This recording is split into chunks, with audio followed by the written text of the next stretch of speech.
en España. Y está en la línea de tiempo real Lorenzo Córdoba, el expresidente consejero del Instituto Nacional Electoral, antes IFE. Lorenzo, gracias por dar estos minutos para nuestro espacio y preguntarte primero por el discurso que das ayer. Fuiste el único orador en esta marcha en el Zócalo.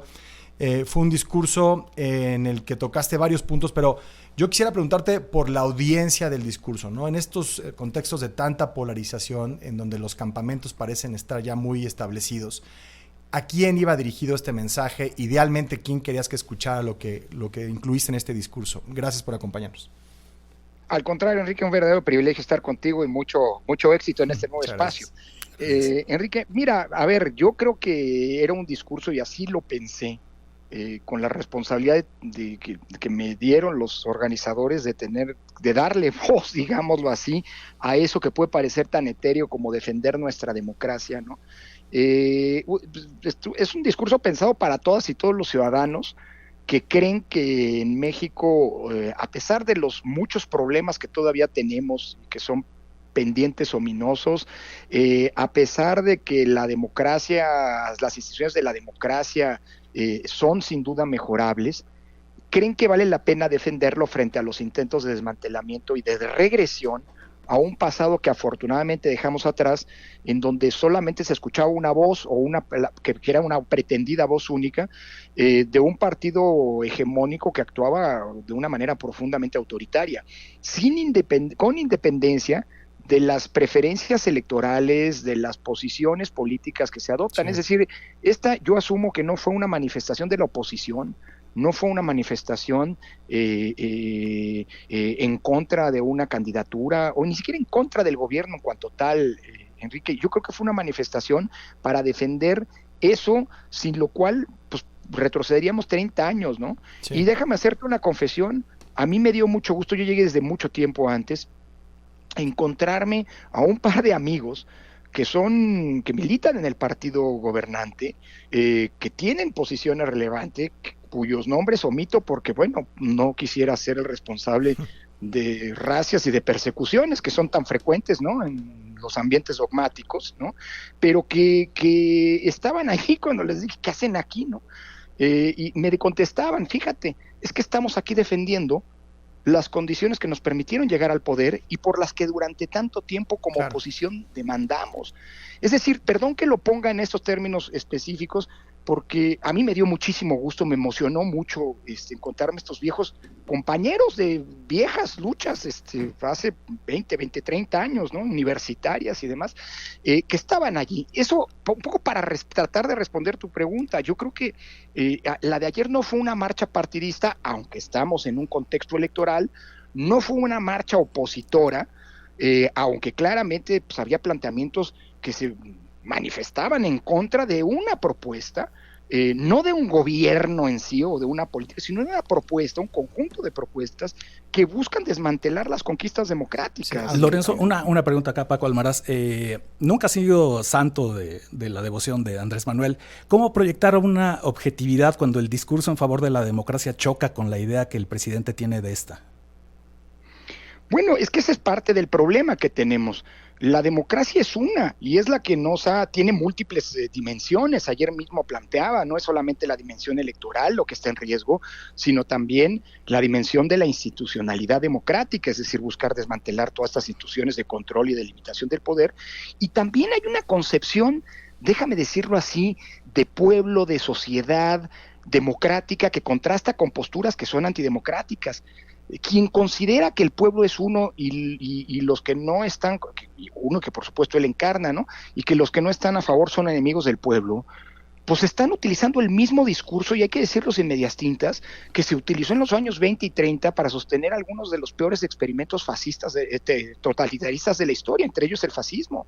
Es decir, esta idea de amigo-enemigo, está el pueblo y luego sus enemigos, están los que están conmigo y los que están en contra, es una visión profundamente autoritaria que, por cierto, jamás se ha preocupado, y lo vimos en las respuestas que hoy se han dado por parte de prominentes figuras del oficialismo, empezando por el presidente mismo de la República, ¿no? Y justo eso te quería preguntar, Lorenzo, o sea, de la respuesta que ves hoy a la marcha, primero, desde la mañanera, el presidente hablando de que es una especie de vanguardia de entre 15 y 18 millones de mexicanos que pertenecen al conservadurismo y que hay una especie también de hipocresía, que declaración a la que le da eco Claudia Sheinbaum durante su registro en el INE como candidata de la alianza. Bueno, a ver, justamente en ese sentido, en el que, a ver, lo primero, a mí me parece que es una actitud profundamente autoritaria, y eso lo escribe muy bien Jesús Silva Herzog Márquez en su artículo de hoy. Es una actitud profundamente autoritaria que frente a ciertos planteamientos no se dialogue, no se busque responder con argumentos, sino con descalificaciones. Y eso es lo que hizo el presidente. Perdón, ahora resulta que quienes nos manifestamos preocupados por una serie de planteamientos regresivos, y se explicó por qué y cuáles son, se contesta así de manera genérica: no, es que son corruptos, no, es que defienden los fraudes, no, es que son achichincles del pasado. Digo, y a mí ya me tacharon esa es nueva en el catálogo de descalificaciones que he recibido en la mañanera, ¿no? Ahora ya me tachan de empleado de Peña Nieto, cuando paradójicamente en el gobierno de Peña Nieto se dejó pasar una intervención telefónica ilegal, por supuesto, a mis comunicaciones privadas, cuando en el gobierno de Peña se construyó un discurso en contra de los gastos que yo creo que eran necesarios del INE. ¿Se acuerdan aquellos edificios que algunos tacharon de Inelandia? Cuando desde el gobierno de Peña me acusaban a mí de desmilitar en favor de López Obrador, porque no, el INE que yo presidía no lo bajó de los spots en los que aparecía López Obrador como presidente de su partido, porque tenía derecho a ello, etcétera, etcétera. Y lo que llama mucho la atención, pero es una actitud profundamente autoritaria, digamos, ¿no? Sí. De nuevo, que busca, y perdón, un dato, es que el presidente, la política más exitosa del presidente Aguántame justamente esta idea, hombre. Si te parece, Lorenzo, para que no nos corte la guillotina del corte comercial, y volvemos con esto y terminamos con calma. Agradezco mucho a Lorenzo Córdoba que permanezca en la línea. Lorenzo, hablabas de lo que calificas como casi autoritarismo en la reacción que vimos en la conferencia mañanera del presidente López Obrador, también de parte de Claudia Sheinbaum durante las declaraciones que hace al registrarse ante el INE. Sí, dos cosas muy breves en ese sentido, Enrique. Lo primero, decía que la política más exitosa del presidente, instrumentada a partir de una semana después de su triunfo electoral en 2018, ha sido su política de polarización y de dividir al país entre quienes están con él y quienes no. Y en ese sentido, la respuesta a la manifestación de ayer, pues a las manifestaciones, pues es consecuente con lo que ha hecho. Pero así ha gobernado y esa ha sido su estrategia. Una pregunta, Lorenzo, otra vez acá, sí, claro. Paco Almaraz. ¿Crees que la polarización que actualmente vivimos es inédita o te recuerda algún otro periodo en la historia de México? Mira, yo te diría que la polarización es hasta normal, Mateo, en la democracia. Okay. De hecho, las campañas electorales son hasta el espacio institucional para que ésta se procese. Lo que sí es inédito es que hoy se está mezclando con el valor antidemocrático por excelencia, que es la intolerancia. Cuando polarización e intolerancia se juntan, al de enfrente ya no lo ves como un adversario al que le reconoces, a pesar de tus diferencias con él, legitimidad democrática para competir por el poder, sino lo ves justamente como lo hace el presidente, como sus enemigos, ¿no? Es increíble, porque además ayer mismo decía, como respuesta a la marcha, que él no se va a meter en las elecciones, y en la siguiente frase, pues pácatela, se mete en las elecciones a descalificar a la oposición. Pero bueno, esa es parte de su estrategia.